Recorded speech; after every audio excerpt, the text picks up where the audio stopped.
Insane news on the fake natty front. There are SARM goblins in the NBA.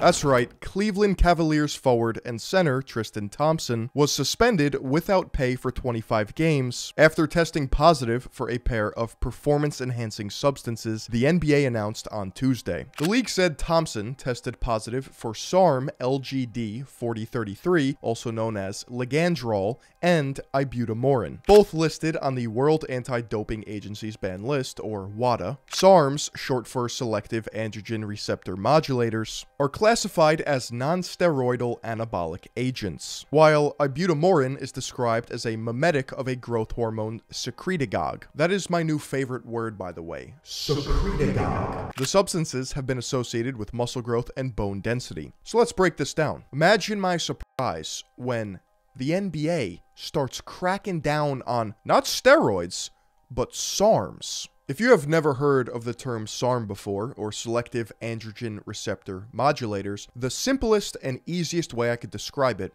is with the Pokemon Ditto. You see, Ditto mimics or takes on the form of any Pokemon that it comes into contact with. SARMs are essentially the Ditto of steroids. Technically speaking, they're not steroids, because their structure is different, but the outcome is very much the same. SARMs have been around for a couple of decades, but at first they were steroidal. In the early 2000s, however, they figured out how to make them non-steroidal. But that doesn't mean they're not anabolic or conducive to muscle growth. They do the same thing as steroids on paper, depending on which compound you take, but they are not classified as steroids. SARMs are experimental drugs that were developed to mimic anabolic androgenic steroids without the side effects. There's just one problem.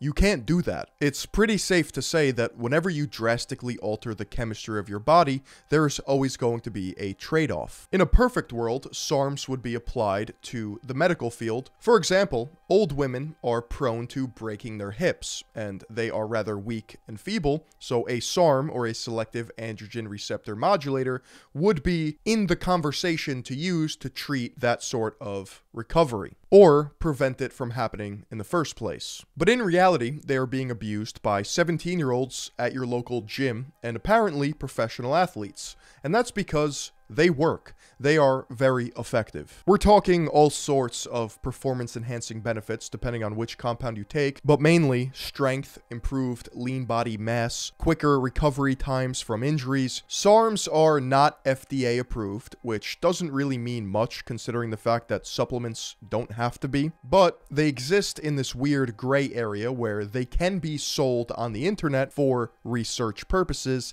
not human consumption. And it goes without saying that since these are performance-enhancing drugs, they are largely banned by WADA, or the World Anti-Doping Agency. They are not illegal to possess, but they are not cleared for human consumption. Research purposes only. But what do you think people do with these things? Why somebody would use a SARM over a steroid depends on a case-by-case basis, meaning SARMs are more selective with what they bind to, meaning you can target individual tissues and get a desired outcome, as opposed to steroids, which can have a more broad stroke reaction in your body. Remember, SARMs are selective, but that doesn't mean they're without side effects. So why don't we break down what Tristan Thompson was taking that got him banned? In this case, LGD 4033, or Ligandrol. Ligandrol is a very potent SARM. It has a high level of selectivity, and it was developed in 2009 by Ligand Pharmaceuticals. It was tested for medical use in 2013,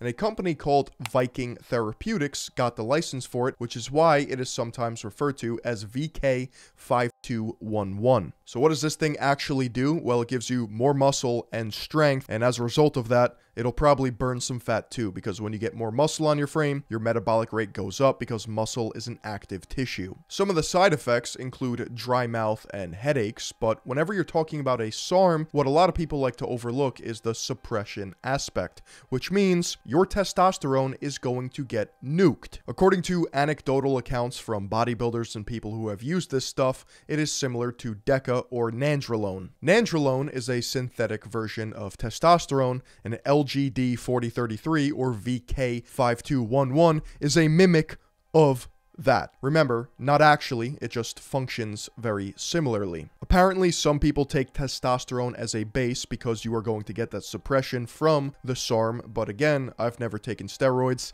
that's just what the people say. Now, ibutamorin goes by the name MK677, and it's pretty interesting because it is not actually a SARM, but rather a growth hormone secretagogue, which means this thing makes your body secrete growth hormone. Growth hormone is extremely popular in all professional sports because of its recovery properties. It is kind of like a fail-safe. Listen, you can signal all the growth hormone you want, but that will pale in comparison to the quality of sleep you'll get on a Helix mattress, which is why today's video is sponsored by Helix. Helix Sleep makes premium mattresses and bedding, customized to fit your needs, conveniently shipped in a box right to your doorstep. You don't even have to leave your house. Everybody's different, and Helix knows that. That's why they designed a sleep quiz that helps match your unique body type with your preferred sleeping preferences. This way, you can find the perfect mattress for you. If you sleep with a partner or even a pet, you can take the quiz together so that you can find the best compromise for everyone. I like to sleep on my side and stomach, and I prefer a medium mattress feel,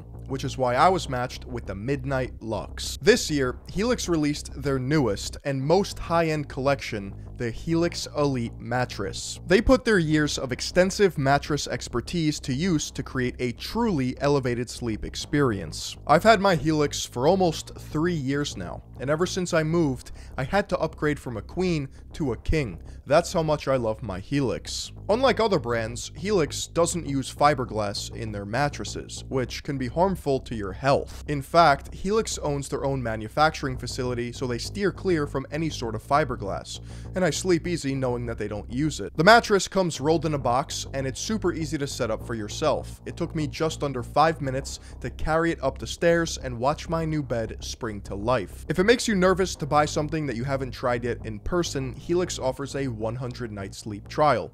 This gives you a little bit over 3 months to completely fall in love with your new mattress. Plus, every Helix comes with a 10-year warranty. They offer flexible payment plans and even have financing options available, so a great night's sleep is never that far away. I love my Helix, and I think you would too. If you're in the need for a new bed, check out Helix. You can click the link below or go to helixsleep.com/Philion to get 20% off your Helix mattress plus 2 free pillows. And thank you to Helix for sponsoring this video. I'm gonna put my tinfoil hat on for a second and go out on a limb and say that most professional athletes are fucking around with growth hormone compounds. Why would they do this? Well, it's overpowered. When you think about professional sports, what are they doing? They're getting paid millions of dollars a week to play at the highest level possible. Now, what is required for that? Adequate recovery more than anything. Because, yeah, you could be the most skilled person in the world at your sport, but can you recover fast enough for Tuesday and Thursday and Saturday's games? I don't think so. When you think about all the top athletes in professional sports, they're either walking mountains of muscle or they have very specific movement patterns that over time will break down in your body like pitching in baseball. So, what is the most important thing here? Well, it's making sure the athletes don't explode, die, break down, what have you, okay? They need to stay in tip-top shape and operate at the top level for long periods of time. How do you do that? Growth hormone. It's crazy to me that everybody collectively just, shuts off their brain and doesn't think for a second that all the top-level athletes, 250-pound hulking men crashing into each other or having 40-inch verticals slamming down on hard wood over time can just do that forever without drugs. No! They're on juice. Now, MK677, since it's not a SARM, does not cause testosterone suppression, but it does still have side effects. Ibutamorin is a ghrelin agonist. Ghrelin is the hormone that is secreted to signal to your stomach that you are hungry. It's your appetite. So what this does is it makes you fucking hungry, which can sometimes be actually a good thing if you're a professional athlete and you need to maintain a certain size for your respective sport. Quote, the Cleveland Cavaliers fully support the NBA, NBAPA anti-drug program, and we are disappointed in the recent news surrounding Tristan Thompson. Yeah, super disappointed. We'll get into that. His time away from the game action will have an impact on our team. I'm not a big NBA fan, but I heard Tristan Thompson sucks. We stand behind Tristan and offer our full support through this suspension period. Going into this, I had no idea how long a 25-game suspension was in NBA terms, because I didn't know how long an NBA season was, because I'm not a big NBA guy, but who knows, maybe I will be after this. But in the NBA, each team plays 82 games throughout the season. So a 25-game suspension for steroids, or compounds that are banned, equals a little bit over a quarter of the season. Are you fucking kidding me? Drugs are a joke in sport. They don't give a fuck. That is a drop in the bucket for what it should be, if they actually cared, but they don't. LeBron James has been in the NBA longer than he hasn't. Let that sink in for a second, okay? You think these guys just get faster, bigger, and stronger as the years go on? Hello? Wake up. No, they're all juicing. Yeah, but Philion, LeBron James is a genetic phenom, and he's one of 7 billion. No, sorry. Like, all of these can be true, but he has, guess what, buddy? He's also on steroids. Thompson is set to sit out of the first of his 25 games Wednesday in Milwaukee, where Cleveland will face the Bucks twice in a 3-night span. The 6'9" veteran can return March 16th for a road game at the Houston Rockets. Yeah, I'll see you in March, buddy. That's not even 2 months. That's 8 weeks. Just a slap on the fucking wrist. What a joke of a sport, dude. Are you kidding me? I'd put it all on the line for a couple mil. Just get popped for 8 weeks. I could use a vacation. Yeah, it's not paid, but who gives a fuck when you're a millionaire? Read this, ready? Tristan embodies every trait we want as part of our team culture. He's a drug addict. And we couldn't be more excited to bring his experience and character back into our franchise. His impact both on and off the court is immeasurable, and his history with our team adds a layer of familiarity, leadership, and physicality that will undoubtedly make a positive impact with our younger players. Let's set a great example by banning him for 8 weeks for steroids or drugs or doping in our sport, which is a no-no. Get ready for this. My favorite part of the article states, suspensions related to PEDs have been relatively rare in the NBA. Before Tuesday, the only such league action over the past 4 years involved former New Orleans Pelicans wing Didi Louzada. In 2019, a trio of more prominent names, DeAndre Ayton, John Collins, and Wilson Chandler, received 25-game bans. Essentially, failing a drug test in the NBA is a IQ test. You have to be dumb to fail this shit. And there's many ways you can beat this IQ test of a drug test. You can be microdosing.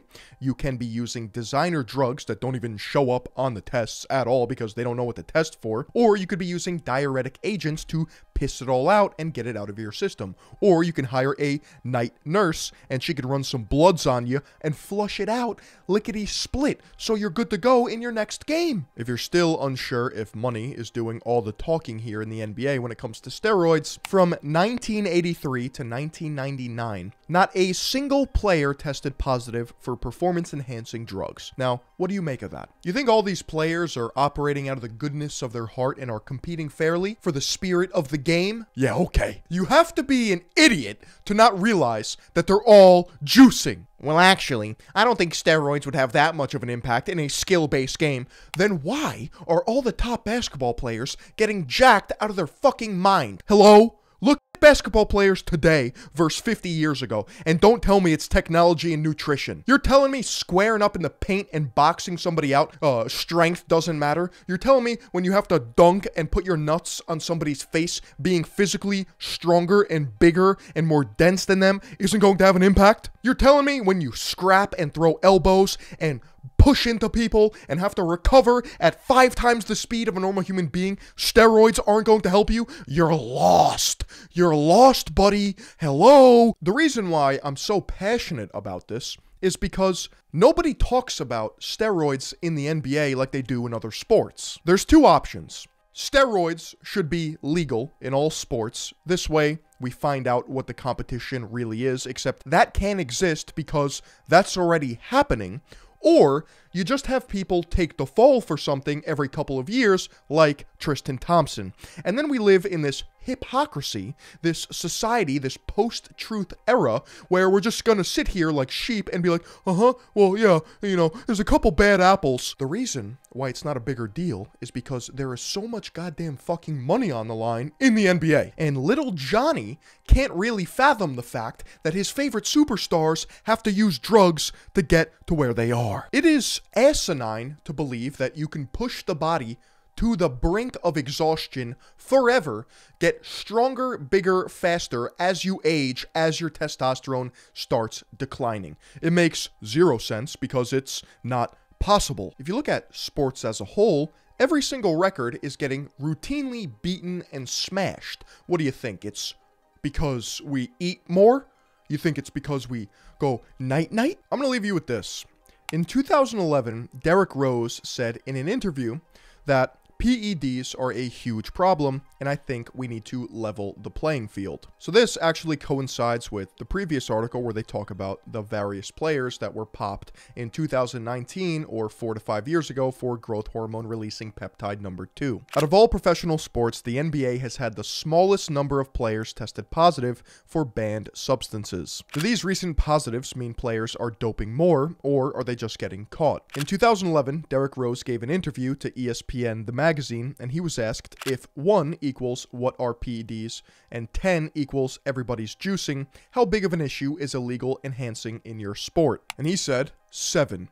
It's huge, and I think we need to level the playing field, where nobody has that advantage over the next person. Rose would later deny the quote and say he doesn't remember ever being asked or answering the question. In the same denial, he said he probably misunderstood the question. Enough said. Yeah, I never said that. That's fake. The audacity just to pretend that that never happened.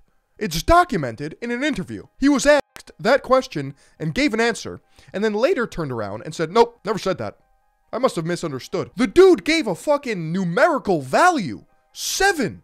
He knew the scale. He knew the fucking vibes. He isn't the only significant NBA personality that spoke up about this. One of the reasons George Karl doesn't get as much love in NBA circles is this quote from his book, Furious George. My 40 years surviving NBA divas, clueless GMs, and poor shot selection. We've got a more thorough drug testing program than the NFL or MLB, which we always brag about, but we've still got a drug issue, though a different one than 30 years ago. And this one bothers me more than the dumbasses who got in trouble with recreational drugs.